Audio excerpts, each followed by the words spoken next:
In preparation for this evening, where we're going to talk about storytelling and how your style of storytelling has changed from the tipping point to now, which I feel like I've had a up-close view of since we've worked together for a couple of years now.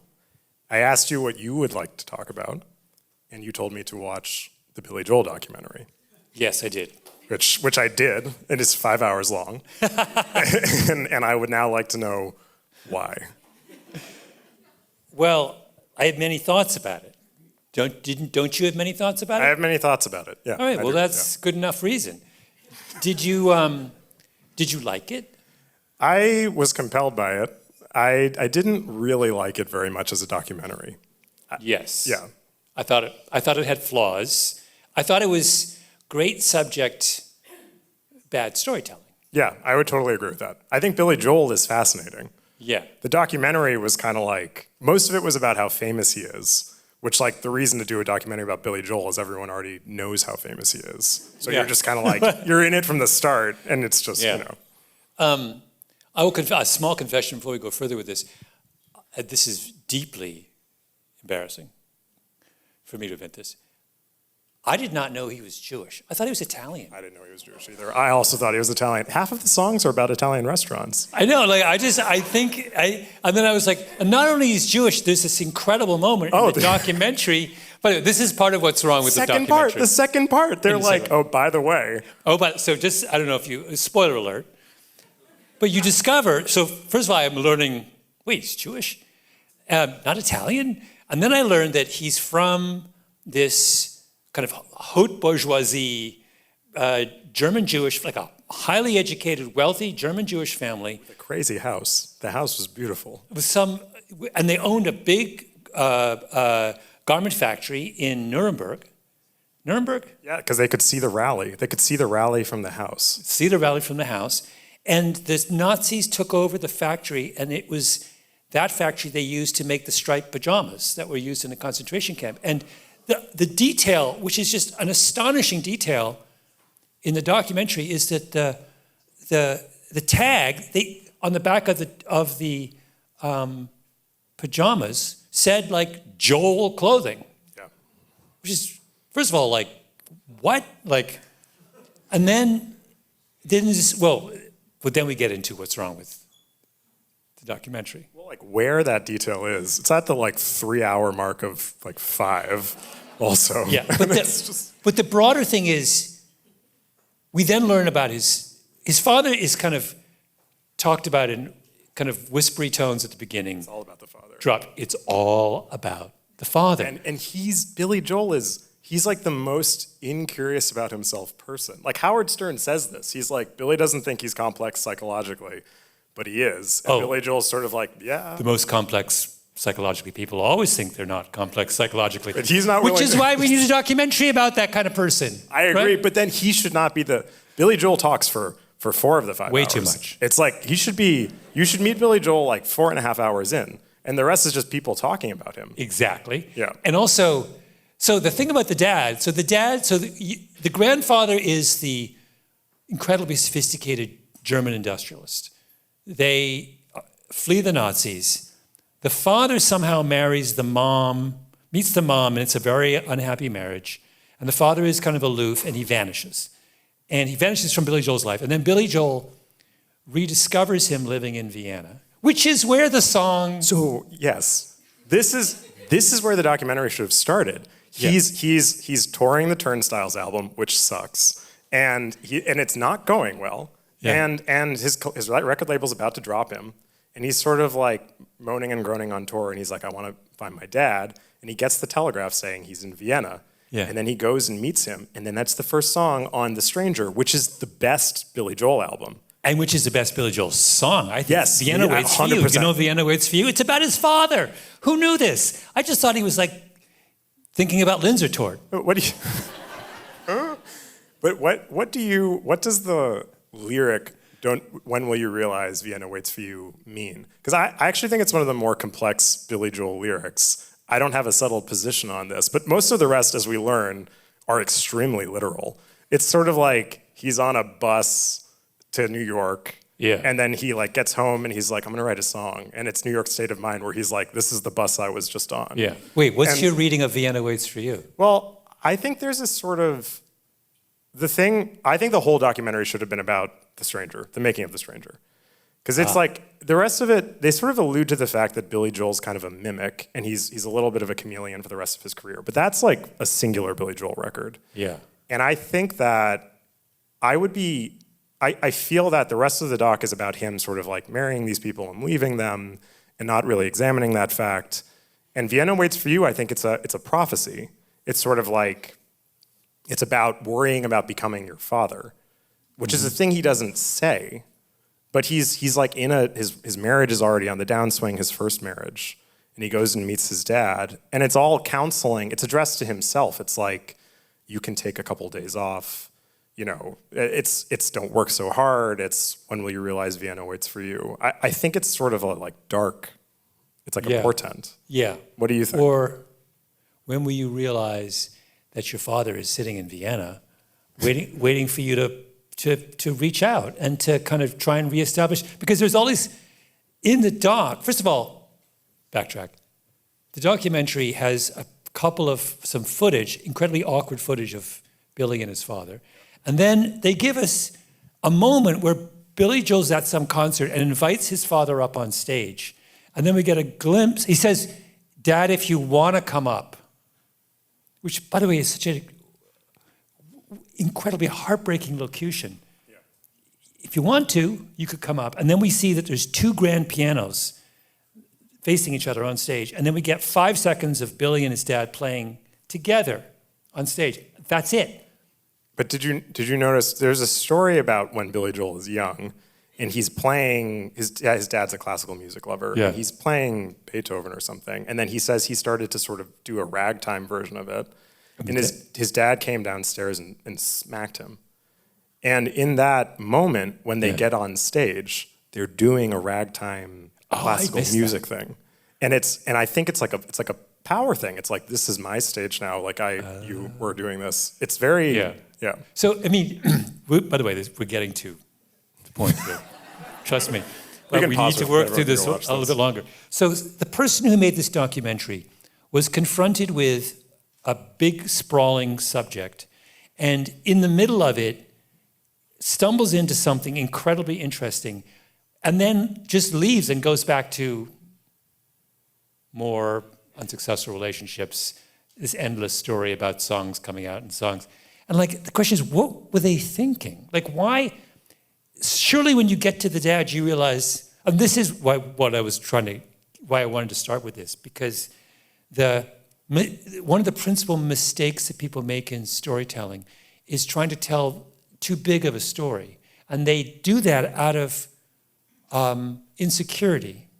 Insecurity is the enemy of storytelling. They lose, my guess is the filmmaker, the documentarian, had the following internal dialogue, which was, oh my God, it's all about his dad.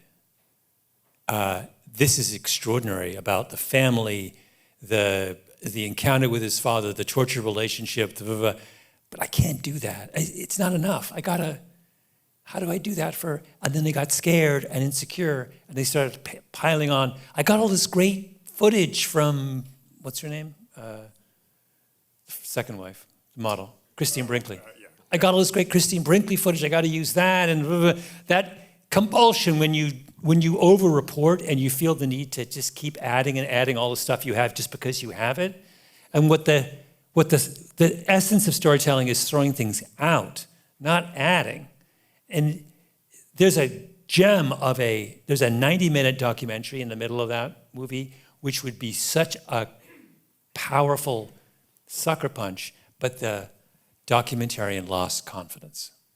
I totally buy that. I think also, in fairness to the documentarian, it's probably, but Billy Joel was very involved. Like, I think the movie, it opens with, it sounds like voiceover that Billy Joel wrote or read. It's definitely not an interview when it opens. Yeah. So it's like an approved documentary, it feels like. Yeah. And maybe Billy Joel doesn't really want to talk about, he doesn't want to engage with that, which is why you need to sort of decenter him. Which is why you can't. It's funny because this is name dropping, but I ran in, at a party, I ran into Ezra Edelman, you know, the great documentarian. The Prince, the guy who did the OJ documentary, one of the great, and I was talking to him about the Billy Joel documentary, and he was like, that's why you should never do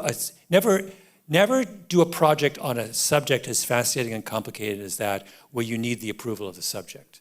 Because the minute, if Billy Joel is involved, you can't tell his story. You can't, the same kind of denial that's marked his entire internal life is going to be forwarded onto the documentary, right? Yeah. The documentary is a prisoner of Billy Joel and his complete lack of self-awareness. I feel like this must have been especially galling for you because you particularly like stories about parents and children. Oh my God, I'm a sucker for them. And it was right there. It's right there.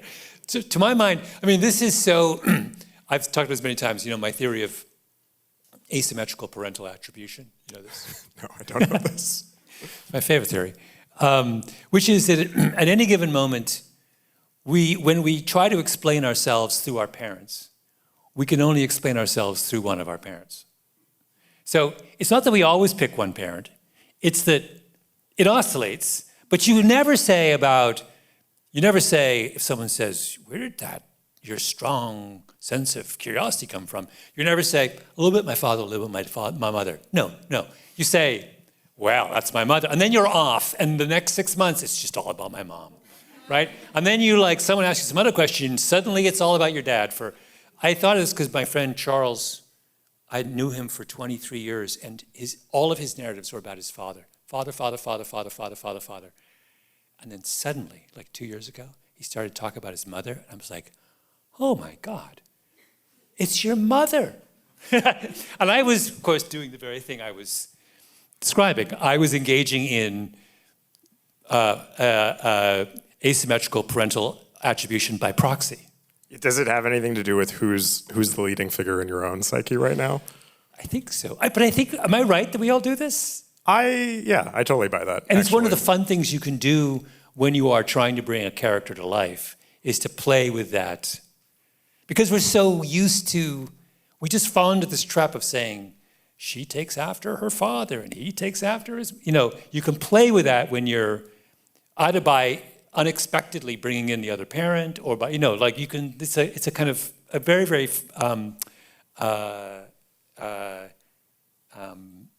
fertile thing to play with in storytelling. Where are you at in the attribution? Do you have one parent who you're favoring now, and have you had a different one in the past? Well, because I'm down to one parent, that alters it. When you lose one, it alters because you have a different kind of attachment, right? So you have, one is sort of through the prism of grief, and the other one is very much present in your mind. It plays with that. But if I have gone back and forth constantly. I mean, I feel like do you feel like am I describing? You're describing something that feels very, very salient. Who's ascendant right now in the Naddaff-Hafrey universe? We're not interviewing me, my friend. No, I think this is useful. Ascendant in the Naddaff-Hafrey realm right now, I guess probably my dad. Yeah, I would say so. Yeah. But do you feel like it's changed for you even before your father passing? Like when you think about tipping point, like 25 years ago, who was it? I think it was my mom for a long time. And I think I was slower. It's another thing I always say, but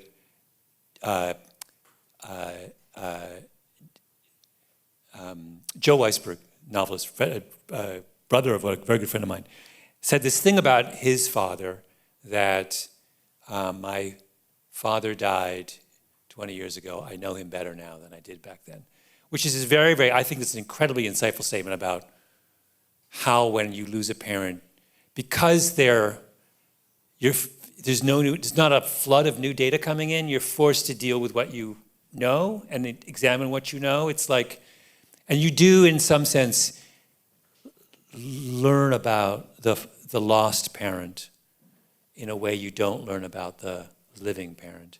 And so my father has come into sharper relief now that he's, and also you're motivated to think about the lost parent because you want to keep them alive in your memory, right? Is it partially also talking to the parent you still have about the one who's passed away? Like you have a different relationship with your mom vis-a-vis your dad than you did before, or? Yeah, it's a very odd, it's impossible to describe the feeling of having lost one parent to someone who has not lost one parent. Anyone who has would know this kind of weird, you're in this, you're in this, what's the word for it? This temporary period, right? You know it's only temporary. And then, but it upends your relationship with both of them in your own mind. But, and it becomes easier, understandably, to kind of mythologize. I mean, it wasn't until my father died that I understood how, on a deep level, how funny and subversive he was. That's what I sort of woke up and realized, oh, this is a deeply subversive. I mean, this is someone who some of his greatest joy in life was in poking, the bear. And he would do it over and over and over again in subtle ways and and pretend he wasn't doing it. And but it really, I realized that it was essential. He was a mischief maker who, covered under he was a very proper Englishman with a beard who was a mathematician and, wore a tie all the time. And he was the last person, but so mischievous in the way he saw the world. And that is what I sort of realize now. You mean like previously he would make a joke and you wouldn't recognize that it was a joke, or what's an example? Well, when you're a kid, you don't understand the layers of irony in the way a parent is dealing with the world. Or you don't understand the kind of concessions that like my father, who was a mathematician with a PhD, a brilliant man. One of his best friends was this Mennonite farmer who was our neighbor, who had a 4th grade education. And there was he genuinely loved this man, but he also got this kind of delight out of finding common ground with him. And it made he just loved the notion that on paper, we have nothing in common. There's something absurd about it. Yeah, it's an absurd friendship, completely absurd. Our neighbor drove a horse and buggy, didn't have electricity, had a 4th grade education, and my father had a PhD in the most abstruse kind of theoretical mathematics, and they had a grand time together, right? But to him, that was what was, there's an element of delight in playing with, it wasn't the kind of person that people would expect him to be friends with. And he just thought that was kind of cool. You know what I mean? Yeah. But that didn't occur, at the time I just thought it was normal. Of course they were friends, they're neighbors, right? And then much, much later I realized, that's actually kind of, and he would participate in this guy's life in kind of. Is this the man that you went to the barn raising for? Well, that was earlier. When my dad decided to go to a Mennonite barn raising, and it's he hears about it, and he asks he goes to our neighbor, he goes, is there a barn raising?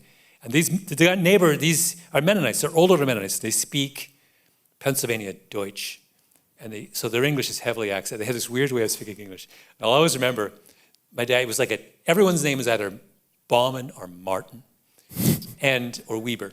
And it would be and they all had biblical first names. So it was Ezekiel Bauman lost his barn, and they were going to build it on a Saturday morning in one day, like they always do. And there'd be 200 people in horses and buggies who would show up, and the women would cook some massive lunch, and they would build it in one day. And my father decided to go to the barn raising in the family Saab, wearing a suit and tie. How do you even find out about it? Well, exactly. He goes to the neighbor and he says, where's Ezekiel Bauman's barn raising? And Ezekiel says, the neighbor says, well, you go down that road a bit, and then first side road right, first side road left, first side road right, first side road left, first side road right, and it's right there. So Sure enough. you showed up in the bar and had risen. And my dad took all three of us, and it's a sign. So imagine they're all in. So these are essentially Amish. They're all in black. They all have hats, big black hats, and they're in black. They're in 18th century German garb, farming garb, and the women are baking all these massive pies. And he shows up it's only one motorized vehicle, ours. He's a Saab. And he gets out in he always wears a suit and tie. Or not a suit and tie, jacket and tie. He's wearing a jacket and tie.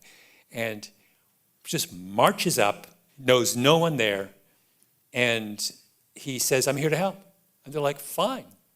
And so he spent the day like helping. Just thought he had the best time in the world. And then when you were there, I was there. Were you like thrilled by this? Were you embarrassed by this? Were you a participant in it all? No. So we're coming back to storytelling. I understood that this was a great story, right?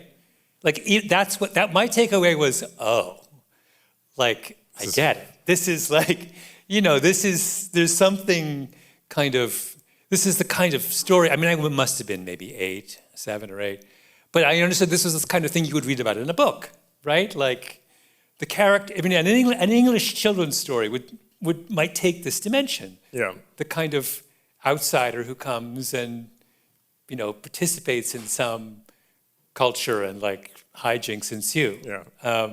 And the trick, I also understood that there's a trick involved, which is you have to have a certain amount of chutzpah to pull this off, right? You have to have self-confidence that you could just show up and just like join in. And sure enough, you can't, turns out. Was your mom like rolling her eyes at this? She's not present. Intentionally not present? Or? Well, she wouldn't. There'd be no reason for her. I don't know. My mother had she understood this dimension of his personality. This mischievousness. Yeah, and I think she didn't need to. She was much more shy. Is much more shy than he was. So I think she would have.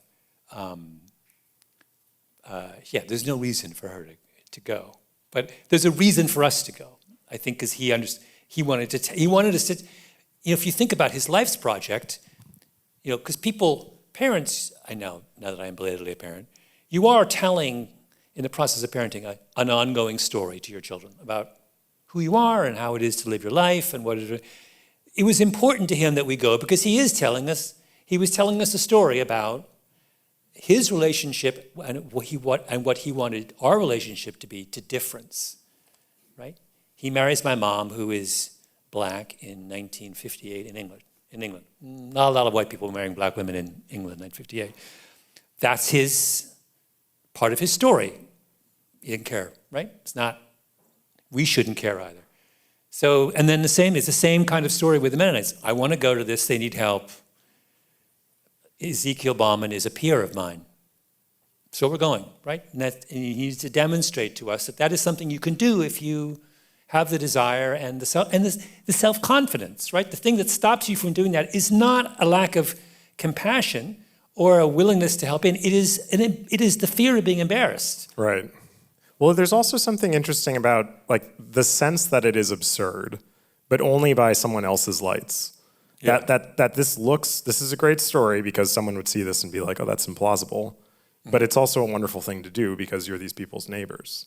And I think to be able to sit with both of those things at once seems actually quite hard to do for most people. Yeah. That elevation of that idea that the status of neighbor in this instance is the most important of all of the identity. There's all kinds of identity dimensions at play here, right? And his choice to say that of all the things that comprise me and people, the thing that is most important in this instance is this man is 4 side roads away, and he has suffered a family indignity, and I don't know, it was cool. It's funny. So often I think about that moment and just kind of like observing it. When you say that you recognize that it was a great story, what does that mean for you? And where is the continuity between that feeling of like I'm living through something that I want to go and tell someone else about, and I've learned something or am observing something about the world that I'd like to now write about. Like, are these things connected for you, or? Well, they're connected only in the sense that the way that I made sense of my childhood, and I think many people make sense of their childhood, but because I am a writer, it's a more explicit thing, is I understood my childhood as a series of stories, right? What was happening was I was accumulating a set of experiences that I was narrativizing in a certain way. And it was up to me to kind of find some thread that tied them together. So you have, when you relate to your parents, you have this whole range of disconnected experiences. You see them angry, you see them sad, you see them happy, you see them, distracted, you see them all, and all these things. And your job as a kid is to say, somehow, there has to be some common element that links all of these things together, right? You're trying to understand this person who's more important to you than anybody else. And so I was very conscious of so who exactly, what are they doing together? Who exactly, what's their kind of perspective on the world? And I was very conscious of, as a kid, that a lot of what being a kid was about was eavesdropping on your parents, right? That's what, did an enormous amount of that. And You mean like sitting at the dinner table, that, and also ostensibly not listening, sitting up at, pretending to be asleep and hearing, or my mom would have, I was telling this story recently to somebody, my mom collects people, and people would come to the house, and I realized this, my grandfather was the same way. My mom's father lived on top of a house in Jamaica, up a hill in Jamaica, and he was the only man from miles around who was literate. He was a teacher and everybody. So when we would go and visit him, all these people would come from the community. We're in the middle of the hills of central Jamaica. People would come whenever they had a problem, paperwork, some issue with the government. They would come and trudge up the hill, and they would say, "Teacher," and they would sit next to my grandfather, and he would help them deal with this problem. My mom does the same thing. She collects people, and they come to her. As a kid, I would eavesdrop on these conversations because they were enormously interesting to me. She was a psychoanalyst too, right? Or She was, but this was outside of her professional practice. Okay. She later professionalizes this. But I would listen to these conversations, and I had a vague feeling that she must have been aware I was doing it, but it was a very small house, and I would sit in the doorway of the living room, and I would hear these conversations, and they were about real problems, like people with marital problems. I remember one I'll never forget, a woman from Jamaica who had been in Atlanta, came to my mother, this is in the 70s, and was talking about racism in Atlanta. And it just went on and on. She was Jamaican, so she had no experience with racism, and she moves to Atlanta in the 70s and just is devastated by the way she's treated. Think about it. She's no well-educated, sophisticated Jamaican moves there, and suddenly the assumption of a huge portion of the people she meets is that she's, second class. How do you deal with that? She comes to see my mother, miles away, and describes this. I remember as a kid, I'm sitting there listening to this. I have no experience of this. It's fascinating. What is Atlanta? What is going on there? All I have is Life magazine, which I began to read obsessively because I wanted to learn about this country where these things happened, right? So every week I would read Life magazine from beginning to end to kind of figure out, space sounds monstrous. Turns out it is. So and then what made you want to move here? Well, it was also deeply fascinating. Right. That's where the answers are. I'm joking when I say it's monstrous. It's also fantastic and an extraordinary, place in many ways. But, I have these experiences, and my mother had, we have these. I remember as a kid going through these photo albums, and my dad in the very early '60s, in 1960, my parents have just been married. My brother is 1 or 2, and he has a fellowship at MIT. And they bring my mother's mother with them to Boston. And it's a picture of my mother, her mother, and my brother in Harvard Yard. And it's 1960, and there are like two black women sitting in the middle of Harvard Yard. And I'm like, if you look at, when I first saw that, it didn't have any context. And I began to learn that like, that's like a weird thing, right? What happened to them? How were they received? How did people around them make sense of this? Like, this is kind of fascinating because you did an episode earlier this year on Revisionists about Paw Patrol. Yeah. In defense of Paw Patrol against its legions of haters. And your friend, Angus Fletcher, talked about why he hates Paw Patrol, which is that it's all vacuous agon, is the term he uses, as in like all of the problems are easily solved. And you don't really have to do the work of imagining how someone might solve the problem because as soon as the call comes in, they're all going to be fine. And your Paw Patrol was these stories, which are not vacuous agon at all. These are like real issues, like heavy, very weighty things that you're sort of trying to resolve without having any of the core concepts. Yeah. But no, like, I mean, it's inevitable as a kid that you're always attracted to things, and I'm still attracted to things on the fringes, right? The kind of, the deviations from, like, I was interviewing today, and I want to talk a little bit, since we're on the subject, of the things I have learned.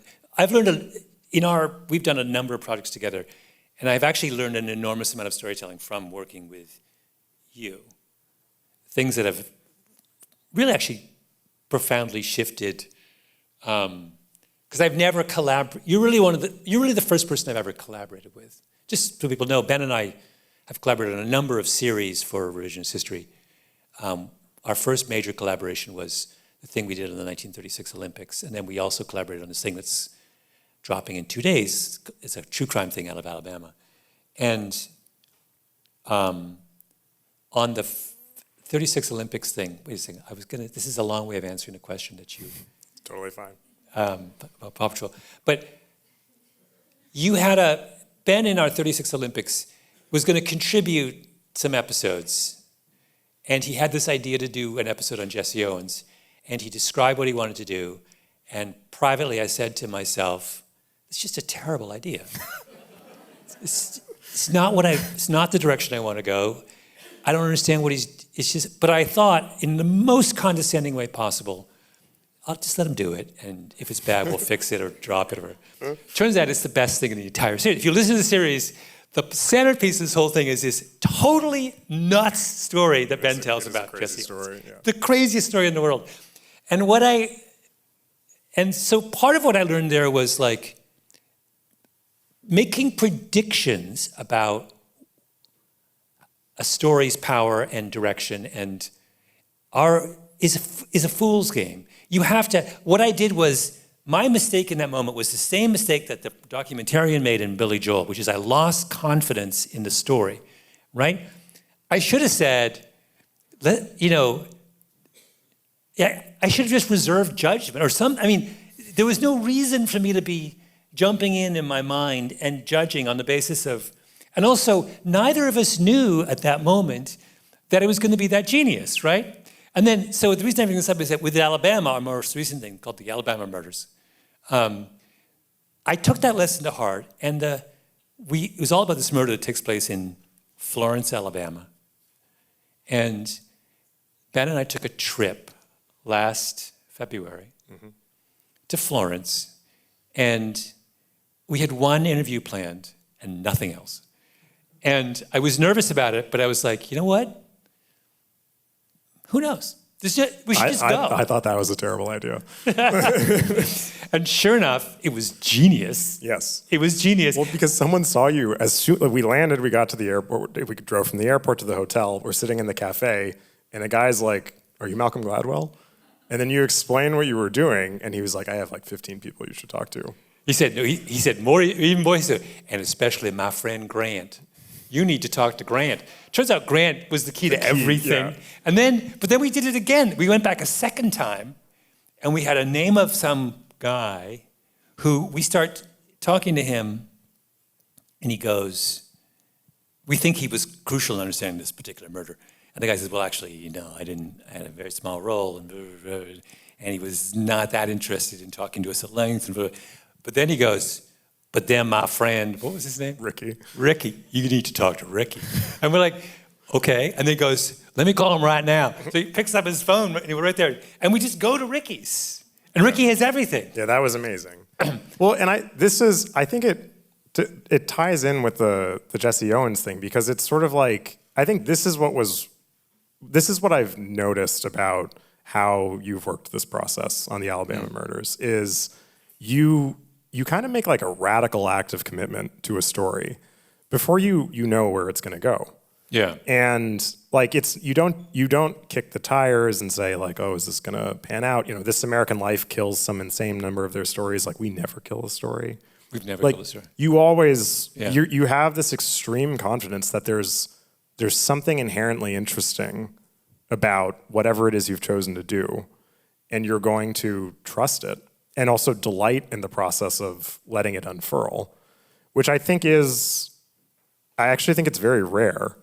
And it strikes me as a through line too, because even in I read The Tipping Point before this, and the book is very much like the journey of a thought. Like it's a strange sequence of things because you're sort of feeling your way through it, and that's part of what makes it thrilling. Yeah. That's very nice of you to say, Ben. Thank you. Yeah, I mean, I guess I've become more and more and more attached to that, to the kind of whimsicality of that. And yet the story is not at all whimsical. Yes, not whimsical, but I mean the Alabama story. Yeah. But is it possible to describe how unplanned huge parts of our reporting and the ratio and the stuff we uncovered was, like, I strongly believe this thing that we did is the best thing that we have done at Revisionist History. It is, I mean, I don't mean to be overly self-regarding, but it's really, really good. And we had no idea it was that good. And we didn't realize it was that good until, and it just kept getting, the mark of a successful story is when you keep adding, one thing turns into two things, and there's narrative inflation. I call it narrative inflation.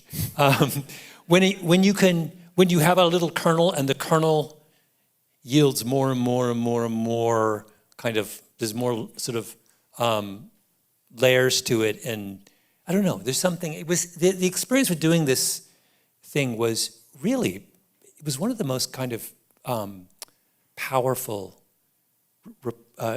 storytelling experiences I've ever had. It was like it was fascinating. Do you, to me it seems like it belongs in a kind of different era of storytelling for you. Like, it feels radically different to me than other things I've seen you do or read from you. You're talking about Alabama murders. Yeah. Well, it is the apotheosis of, the big thing with the switch to audio was from writing just books and magazine articles was the realization of how central emotion was in audio storytelling. And it's taken me a long time to kind of fully exploit's a wrong word, but make use of the potential of audio to move people. So in Alabama Murders, when we do these table reads, I write a script, Ben writes a script, whatever, and then we sit down with a bunch of people and we read through the script like you would have, like they do in the movies. And then we make our edits and things based on how the people react. And when we did the table read for the last episode of Alabama Murders, everybody was in tears. And it's like, and I realized, I think I've finally done what you're supposed to do with this medium, which is to use it to move people. And we took a story which you can tell a number of different ways, and we chose to tell it in the most emotional. It became ultimately about the presence and absence of love in the aftermath of a murder. That's really what this series is about, right? And when I say that, it's explicitly what it's about, right? Everything else, the reason you care about the story we're telling is that you have decided to join the characters. You've decided to participate in the love that they develop for the two convicted murderers, right? That's why you moved. And that, to make you complicit in an act of radical love like that is, first of all, it's an achievement. But secondly, like when you're aware that you're crying because someone who committed an utterly heinous act is being punished for it, is like, I had no idea that's where we would end up. It's also, I think, when we started on it, part of what puzzled me about it is, I think often in your stories, there's either an idea that's surprising and used to explain the story, or there's like a B story. Mm-hmm. And the stories are kind of like, one of the stories is a metaphor for the other. And you can understand, it's like using the parable of the Good Samaritan to explain whatever the A story is. And in this, there is no B story, and there is no idea outside the span of the episodes. It's really, it's so close to the bone with these people for 7 episodes. And there's all of this space for the power of this radical thing they're doing of loving these convicted killers to breathe. But I think it is unlike many of the things that you've done in that way. Yeah. There's a key moment. One of the great, it's a series full of voices, really exceptional voices. And there's a key moment in our reporting when you go and we're visiting Alabama, and you somehow, and this is something I would and could never do. Ben, whose affection for kind of eccentric characters is unmatched in human history, befriends a hilariously eccentric woman named Lacey. Who, and the Lacey moments are so unbelievable and hilarious, and the reason Lacey is so crucial is that we need somebody. The story is so emotionally dense. She's this moment where she just brings this a kind of moderating dimension. You smile when you hear Lacey. You're not a lot of smiles in this thing. Yeah. Lacey's having a lot of fun telling the story. And you're having a lot of fun hanging out with Lacey. Yeah. And I would not have. This is another thing that I've sort of.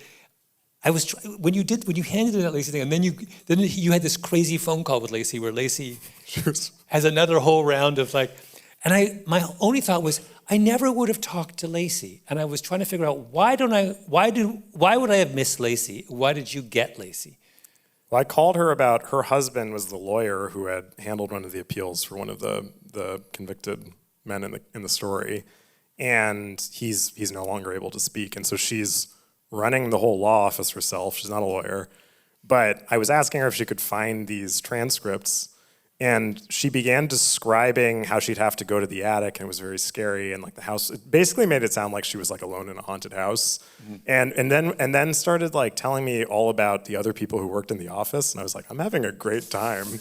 And then so when we went there and had no plan, I was like, I'm just going to go to the office and talk to Lacey. And then she started calling me, and then and now she's going to law school. Actually, she's going to take over the. I feel like we should do a whole thing on Lacey going to law school. Lacey goes to law school, which is like huge. The greatest. But why is it? So I would never have done that because I would have said Lacey's not central to my story, and I would have pruned her at the very beginning. I would have said, what am I talking to this person? She's not involved. It's her husband. It's quite possibly that would have been a good decision, but no. I would. And so, but what's interesting is that's an example of I would have lost confidence in Lacey, and you had confidence in Lacey. I wonder if that's true, though. I mean, because this is, I think another central thing in your storytelling is you fall in love with people, and then you want to share them with your reader, listener. It's like Roger Horchow from Tipping Point all the way down to Kate Porterfield, the psychiatrist who you start talking with. Joel Zivit. Oh my God, Joel Zivit. These people, I mean, I think the difference is these are people who come united with an idea. Yeah. And so they're sort of like the poster children for a way of looking at the world, and you love the person and the way of looking at the world. Yeah. I think in Lacey's case, I love Lacey. I mean, also her way of looking at the world. It's just there's no like specific idea that you can attach to her. Yeah. And I think it's just, it's fun to listen to her. There's a spark to talking with her. And then the reader, you just want to meet interesting people when you're moving through these stories. But so I want to, there's a moment from Alabama that I want to bring up, which is the man in the coffee shop connects you to Grant. Nathan. So Nathan connects us to Grant. Grant is a minister at a Church of Christ, which is very central to the story.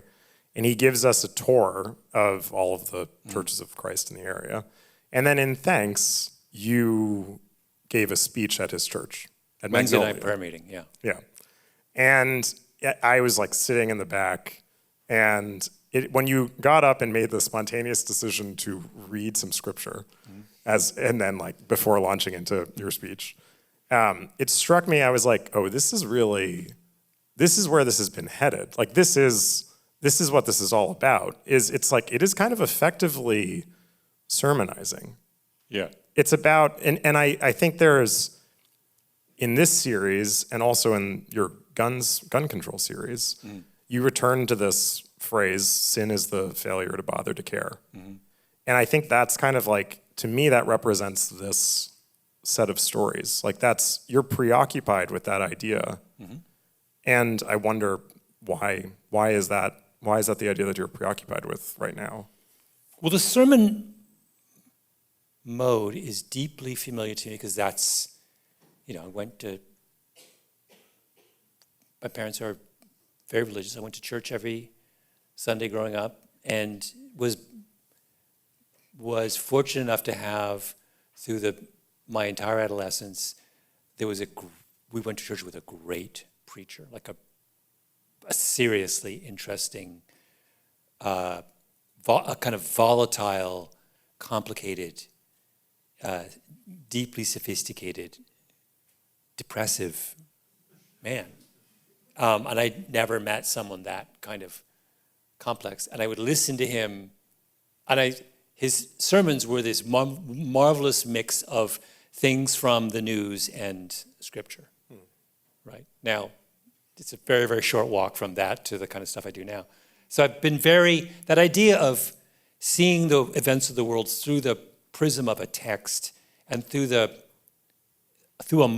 explicitly moral lens, as opposed to an ideological or a policy or whatever lens, is something that is very familiar to me, right? And when I get up at that church at Marigold, is it Marigold? No, it's Magnolia. By the way, the much maligned Magnolia. It's too progressive. This is so the Church of Christ is an incredibly conservative church, the most conservative church in the South. And there's one in this town, which is the center of the Church of Christ community. There's like 20 churches of Christ, and there's one liberal one, where liberal means they will permit women to participate, or you're allowed to go to church if you're divorced. Instruments with music, not just They occasionally use instruments, allowed to use instruments. So it's called Magnolia because there was a breakaway faction that met at the Magnolia Room in the local Holiday Inn, a detail I love. Yeah. And so I spoke at their Wednesday night meeting, and there was never a moment hesitation when he asked me, would I speak? Because you're right, it's like, I was so happy to do it, and it was so much fun. And the idea that it's a room full of very conservative white people from Northwest Alabama, and I get to give them a sermon. It's fantastic. It's so much fun. And they were into it. They were into it. They were into it, yeah. They were into it. It was like the tease. You started with a piece of scripture, and you're like, you're not going to understand why this is relevant until the end, and then it wove back in very nicely. But you're right this recurring theme of the last couple of things, this phrase that a Jesuit priest told me, which is a center of a lot of his kind of work, which is, sin is the failure to bother to care. And I find that there's so much kind of beauty and power in that phrase. And it says that idea that it's not malice but indifference is our enemy. And the reason that's important is that malice is actually rare. And it's indifference that's common. And what that man is saying is, what Keenan is saying is that Jesus' concern was with indifference. It was like the shrug is the problem, right? It's not, that moment of, those rare instances where, and the reason I was thinking about this very recently because I'm doing a chapter of this Guns book I'm doing, and it talks about, it's an extension of this argument that the most homicides are what's called expressive violence. It's just people, young men typically, who are having an argument and who have no intention of killing the person they're arguing with, but the person ends up dead. And the issue in that case is not that these are quote unquote criminal people. They had no intention of killing somebody. They're not inherently evil. They're 18 and they're drunk and they got in a fight with somebody and they happen to have a gun and they weren't thinking and they pulled the trigger. That is 80% of homicides in the United States. 80%, right? And it's analogous to sin is the failure to bother to care because it says the sin here is not evil. The sin is an environment that permits these kinds of casual disagreements to escalate. That's the sin, right?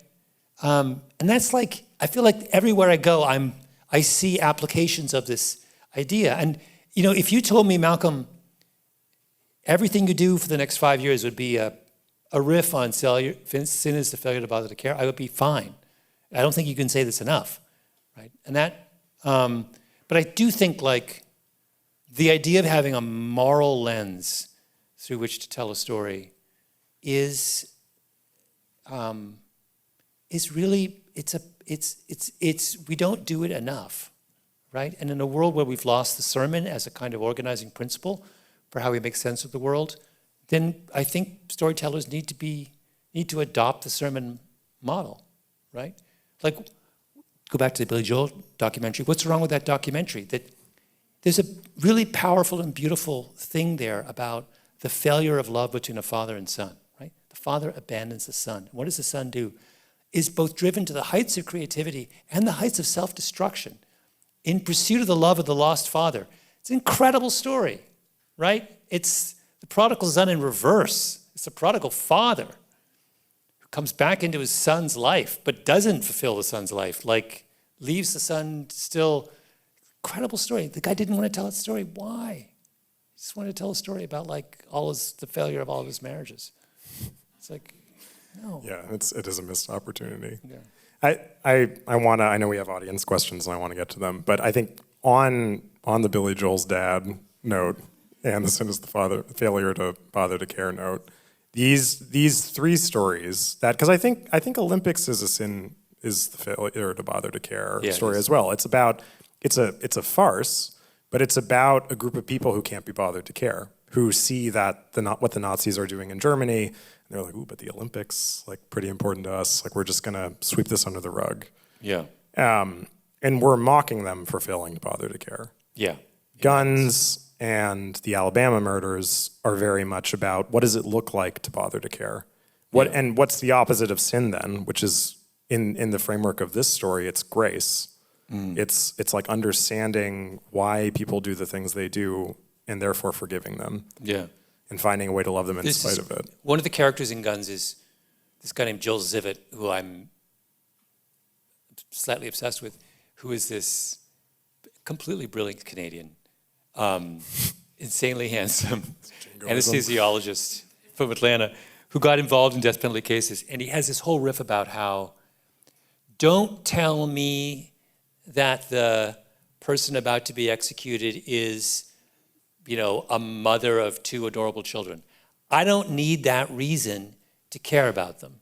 He's like, as a doctor, I am happiest when my patient is someone who is loathsome. And he said, the other day I had a patient in the ICU, and we took off his clothes, and he was covered in swastikas.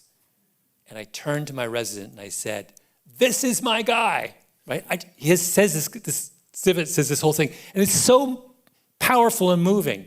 Like, the truest test of your ability to care is when you're confronted with someone who offends you on every dimension, right?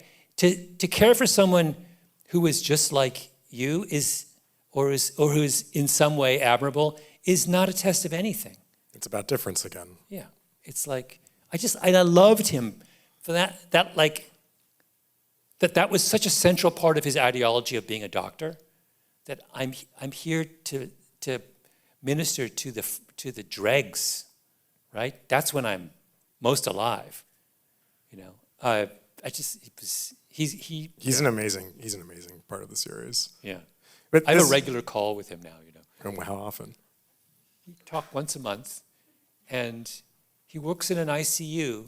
He's an intensive care specialist, and he's convinced me that this is the most interesting specialty in medicine. And he just tells me ICU stories. I'm just collecting them. I don't know what I'm going to do with it, but I'm trying to get him to pick a different. All that happens in his life is people die. He's in a big intensive care unit in an Atlanta hospital, and he loses 3 to 4 patients a week. And he texts me every week. His secretary leaves a Post-it note on his office which says, "Don't forget to sign the death certificates." And he's someone for whom death is an incredibly intimate experience. And I want to know what that's like. And he has these incredibly complicated, and he's simultaneously has seen more death than almost anyone I've ever met, I think. I mean, 5 people a week for 30 years, right? Do the math. At the same time, the death penalty fills him with a kind of rage that, right, you came across. This is like, it's deeply passionate subject. He's become a Delta subspecialty in trying to fight the death penalty. This man who sees nothing but death all day long, right? And then we did a call once. The first call we did, he was talking about what happened when his mother was dying. And it was the first time he was seeing death outside of a professional setting. It was just like, and he tells this long story about his mother wanted to die at home. He basically leaves his job in Atlanta, goes back home to Winnipeg. And she's in this, his mother decided she wouldn't go to the hospital, which again was an affront to, she was someone who, if she went to the hospital, would be treated by him. His job is taking care of people who are, and she was in the late stages of cancer. She would ordinarily have been his patient. And she decides, no, I don't want my own son, who's a specialist in this field, to be my patient, to be my doctor. I want to die in my bed at home. And her bedroom was they had a duplex, they had a spiral staircase. And she dies in her bed. And he's with her as she dies. And he thinks, his first thought is, he immediately snaps into work mode. And he's like, how do I get the body down the stairs? And he's grieving, sitting next to his mother, who was a huge part of his life. The kind of mother who would, when he got in trouble professionally once, wrote a letter to the premier of Winnipeg, of Manitoba, saying, don't you dare do that to my son. Like that kind of mother, right? And he's sitting there by her bedside, consumed with grief. And all he can think of is, I don't know how I'm going to get her body down the stairs. And then his brother shows up, who's like an artist. And his brother picks his mother up, because she's end-stage cancer. She's 95 pounds. Picks her up and carries her down the stairs. And he's like, it didn't occur to me that I could do that. It's that moment where for 30 years he's been dealing with institutional death. And it's that prosaic detail of how he's completely at a loss now that he has to experience death on a personal level, right? And he's shattered, sitting there. I don't know how to get her body down the stairs, right? And his non-doctor brother has to. It's like that kind of moment. That's like, an amazing detail. Did you ever see in the movie? Did you ever see the movie Ordinary People? No. There's a movie which is this movie about a family that's disintegrating, and about a mother who's incapable of loving her son. And there's this moment, and what I love about that movie is it's an example of a storyteller who they have such incredible confidence in the story. They don't play any tricks. There's no surprises. It's just about a family disintegrating. And there's a scene where the mother makes like pancakes for the son, and the son doesn't want them, and she takes the pancakes away and she puts them down the sink. And that's like the symbol of like, she can't find a way to understand her own son. It's just a little prosaic moment, right? I remember like watching that and just thinking, because it's so small and so telling, it's brutal, right? And I had that same thing when Joel was telling me about his mom and not knowing what to do with her body. It's like the weight of everything bears down on this one little it's that, and could you tell a story about him and what he does where we get to that moment with him by her bedside, and that's how we finish, right? Could you work backwards from that? And like that's just that moment of him completely for the first time in his life, overwhelmed by death, right? Just sitting there. Even with all of his tools to understand. All of his, and every other story he tells is about his mastery of death, right? The guy with the swastikas, that's my guy, right? His mother is the one who overwhelms him. This is the next in the Sin is the Failure. I hope it's the next. Just, I don't know where, like I said, but I would not have had the confidence to do this a couple of years ago, but now I've just started talking to him just because I just think there is something there. Well, I'm excited for people to meet him in the Alabama murders also later this week. Oh, he's so good in the Alabama. I want to ask you some of these questions we have from the audience. What makes your books so accessible to me are the examples you use to tell the story or make the point. How do you find these examples, or is it the examples that drive your thinking?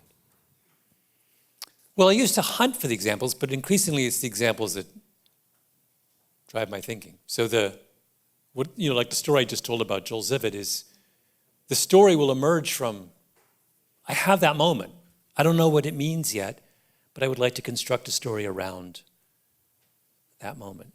So that's what I much prefer to do now, is to have Like a feeling you're heading toward. Is to start with some kind of signature moment feeling and then work backwards. That's a really satisfying way, I think, of like in Revenge of the Tipping Point, which we have said nothing about. It's a very good book. And there are signed copies available after the event. There are a couple moments like that. I tell the story of the COVID outbreak in that hotel conference room in Boston really early. It was the first major super spreading event in the pandemic. And I remember I wasn't planning to do a chapter on COVID, and then I heard that story, and then I drove to Boston to see the conference, the meeting room where the outbreak took place. And I walked around it's the Harbor Marriott, whatever it's called. I was like, oh, yeah, I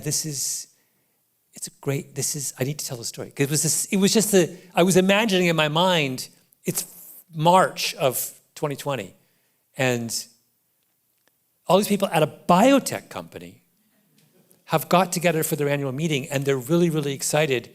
And then there's one person in the room who's come from Europe, we don't know their identity, and they spread it to everyone in that room virtually. And that strain that started with that one guy ends up infecting hundreds of thousands of people around the world. It's an incredible, we documented it, because the strain was so distinctive, we could document its spread subsequently throughout the entire world. And it's just an incredibly, the whole chapter is me imagining who that guy was and what he must have done to spread it.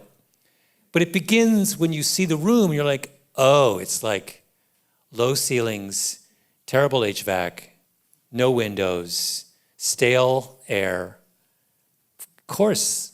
And some guy who must have been, and I went through all the things about what does a super spreader person look like? So it's all in the vocal cords. It's all the vocal cords. He must have been a man, probably was a little heavyset. We can guess what stage he was at. He wouldn't have tested positive yet. He would have been in the spike before you can sort of I work backwards to try and imagine that moment. But that's a good example of a way I like to tell a story, is you had the moment and you can kind of. I wonder if there's a guy reading this book in Germany just like, he found me. like, I'm I heavy have wondered stuff. about this because I think it was such an extraordinary signature event. And I think the guy must have been a speaker. And Because he would have to be. And his strain comes from France. And he must have subsequently learned he was infected. I think the guy could have I think that whoever that person is probably knows who they are. Yeah. In Outliers, you speak about 10,000 hours. Looking back today, can you please expand on your take on it today? Love your work. Thank you. Oh. Wait, what was that last phrase? It was looking forward to the Alabama murders. Thanks for the great podcast. Well, that was one that got away, the 10,000 hours thing, because people thought it applied to everything, which I didn't ever say. And I've spent much of the last 15 years explaining what I really meant. And it was really because I had been talking to, I've told this story every time, but I was talking to some guy who was a chess grandmaster. He grew up in White Plains. And I was like, how did you become a chess grandmaster? He goes, well, I played a lot growing up in Washington Square Park. As a kid, you played a ton of games. I got spent hours and hours and hours and hours in Washington Square Park. You're like, how many hours? No. That's not what my question was. My question was, you grew up in White Plains. How did you get to Washington Square Park? He goes, oh, my mom would drive me. It's like your mom would drive you after school every day from White Plains in rush hour traffic to Washington Square Park. He goes, yeah. I was like, so this is about your mom? He goes, yeah, it's about my mom. I was like, oh. And the whole point of 10,000 hours was, it takes so much time and practice to be good at something. You need to have a mom to drive you. I mean, metaphorically, you need a mom. If his mom doesn't drive him, he's not a grandmaster, right? Just a good chess player. It's all about his mom. Who's his mom? She makes this extraordinary. What does she do? Does she sit in the car? I love the idea that the whole point was to like make yet another argument about parents, and everyone was like, "Ooh, just this exact number." No, and I say that in the chapter. I'm like, the point of 10,000 hours is success is a team effort. Now, I didn't tell what I should have done in that chapter is tell a story about the chess player. I didn't. I just met the guy. That's what got me going. I should have made it, and I should have interviewed his mom and said, where did you park? Like, did she just circle a block? It's impossible to park in Washington Square Park. And I think she probably did. God, yeah, that's true. Where is she parking? What is she doing? He's there for 2 hours every night. Like right by the river. Yeah, all like the way over. Everything about that story is about the mom. Like, did she have a job? And then what did the dad do when everyone's in Washington Square Park? Like, did he have brothers and sisters who just waited for dinner, like until 9 o'clock when they got back every night from Washington Square Park? It would have been so exasperated. No, it's a great, like that would have been the great, I mean, I missed the great chapter. The whole thing about, I've forgotten the chess player's name. You Billy Joel'd it. You took the mom/dad out of the picture. I Billy Joel'd it. I made yeah. But they're all these stories, these kinds of long-term success stories are about the crazy parent, right? Who makes this incredible sacrifice, which they probably should do in retrospect. Or in Revenge of the Tipping Point, it's about you make a sort of class point about that too. It's like the Harvard women's rugby team, like who's got the time, like who's playing, who's competing in sailing. You cannot in that era be poor and a chess grandmaster because there's no way your parents driving you to Washington Square Park from White Plains. You're working 2 jobs. I mean, it's the same. Yeah, that argument in Revenge when I talk about how the elite colleges, their use of sports, the breaks they give to athletes are so great in these sports where you have to be rich to play them, like tennis. It's just a way of ensuring that only rich people go to your school, or at least some portion of rich people go to your school. It's wrong and outrageous. As one of the greatest storytellers of our time, What was that? as the author of the Alabama murders, can you summarize the story of America and where we go from here? No. You have 10 seconds. No, that's quite impossible. I spent the thing I did this morning that was really fun was on this very theme was I'm expanding on the thing I did in the gun control series on how the whole argument about the Second Amendment is now an argument about grammar. Because the originalists have decided that you have to take the exact wording of the Second Amendment super seriously, and that's all that matters. What did the founders think when they wrote the Second Amendment? But of course, the problem with the Second Amendment is that grammatically it doesn't make any sense. So you have to be a grammarian. You have to weigh in. Have your grammarians weigh in to figure out what does it, because there's an absolute clause and an operative clause, and they don't share a subject, and there's 3 commas randomly sprinkled throughout They felt like it. And it's a sentence that has not been, that's called a being clause sentence.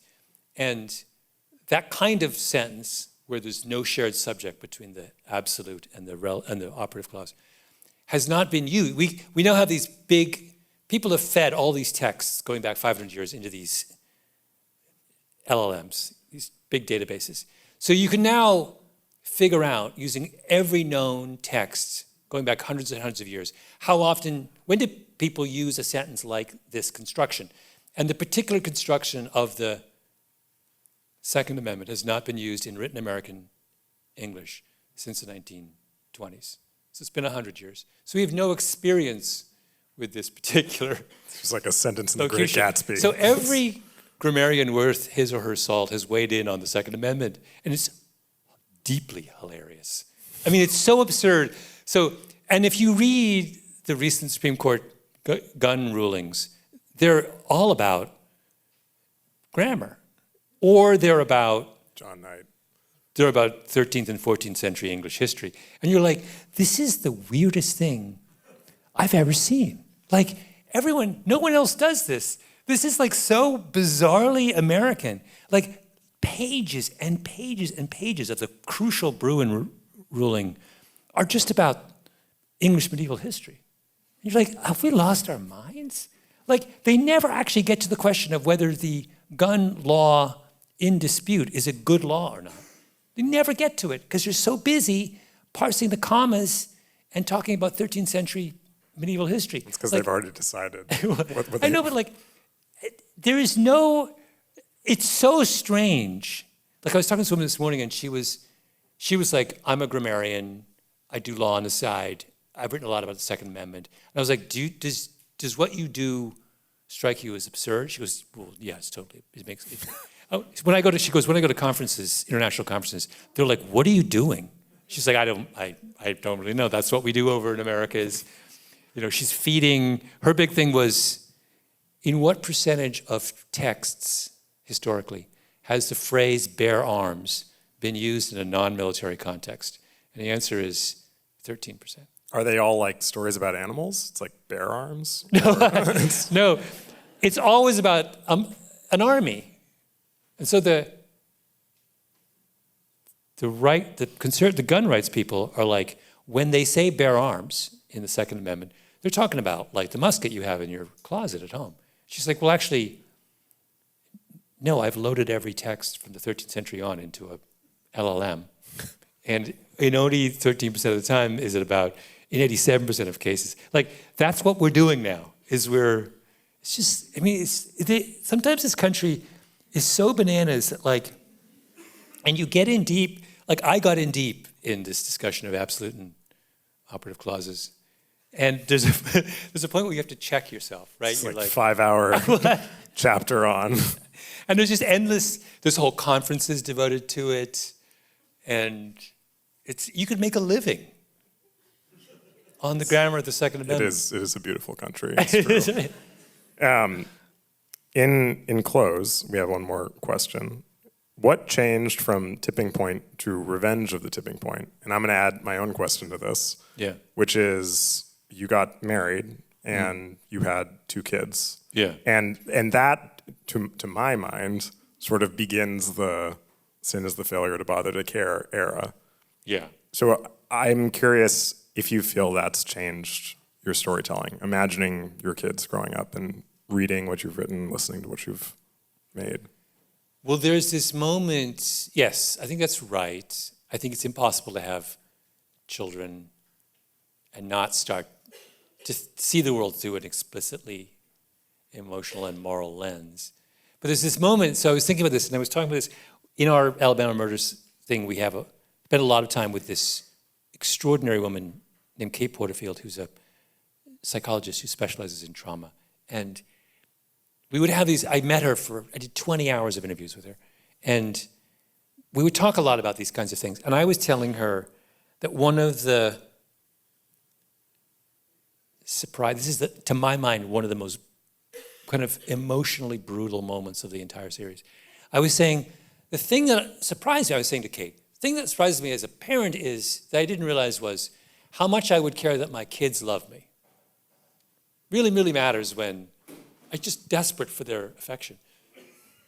I didn't realize that's what I would be. And she's like, well, actually, you have it 100% backwards.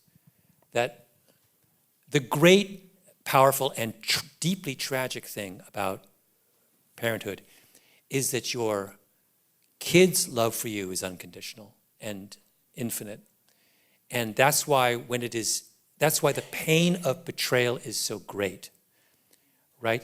Because the child who is abused by their parent or neglected by their parent can't turn away.